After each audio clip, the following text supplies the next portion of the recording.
किंवा तुम्हाला जर क्रिकेट जिवंत ठेवायचं असेल, ग्रामीण क्रिकेट, गावचं क्रिकेट, तर त्यासाठी खऱ्या अर्थाने तुमच्या गावातील ग्रामस्थांचा हात तुमच्या पाठीशी असणं खूप महत्त्वाचं असतं. या दरम्यान फुलटॉस बॉल समोर खेळलाय, लॉंग ऑनला क्षेत्ररक्षक आहेत त्या ठिकाणी, आणखी एक सोपा झेल त्या ठिकाणी पकडलाय. दयाड संघ जर आपण पाहिला ना, तू चल मैं आया, अगदी प्रत्येक जण मैदानाच्या आतमध्ये येतोय, तिथे हजेरी लावतोय आणि पुन्हा मैदानाच्या बाहेर चाललाय. आतापर्यंत 4 विकेटचं पतन होताना पाहायला मिळतंय. धावसंख्या केवळ 14 वरती आहे. 14ला 4 अशी स्थिती आहे टीम दयाडची.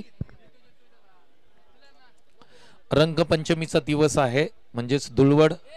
रात्री आपण होळी पाहिली, परंतु रंगपंचमीचा दिवस खऱ्या अर्थाने वाईकरांनी मालतपूर गावाने कशा पद्धतीने साजरी केलाय तर क्रिकेटमय वातावरणामध्ये चौकार आणि षटकारांचा विकेटचा कलर्स उधळून या ठिकाणी आपण ही संपूर्ण रंगपंचमी या ठिकाणी साजरी करतोय. आपण पाहिलं सकाळच्या सत्रामध्ये वैभव वाडकर काय क्वालिटी बॅटिंग केली, अर्धशतक त्याच्या बॅटमधून आलं.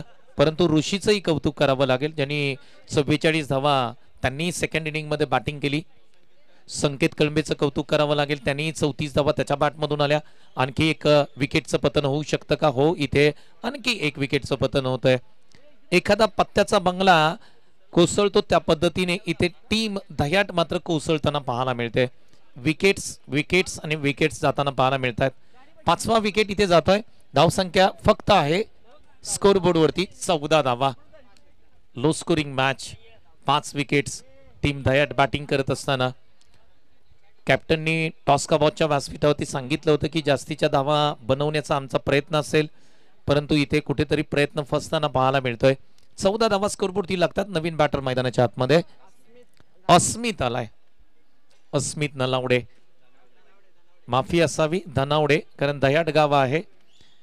अस्मित धनावडे मैदानाच्या आतमध्ये बॅटिंगसाठी सज्ज होतोय. इनिंग क्रमांक 7 वरती तो आलाय.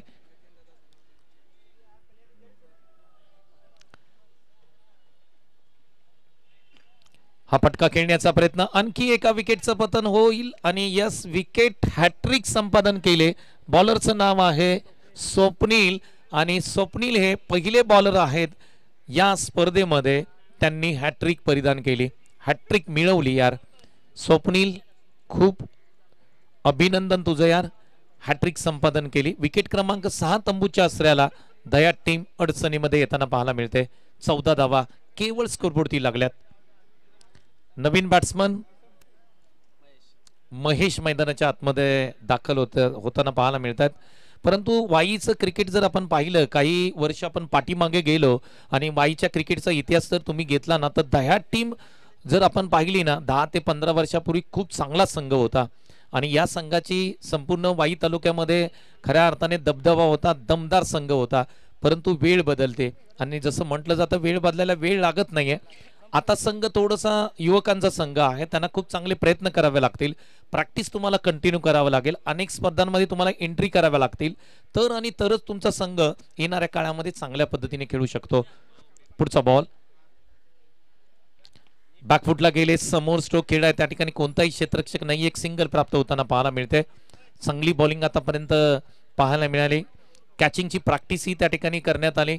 संपूर्ण टीम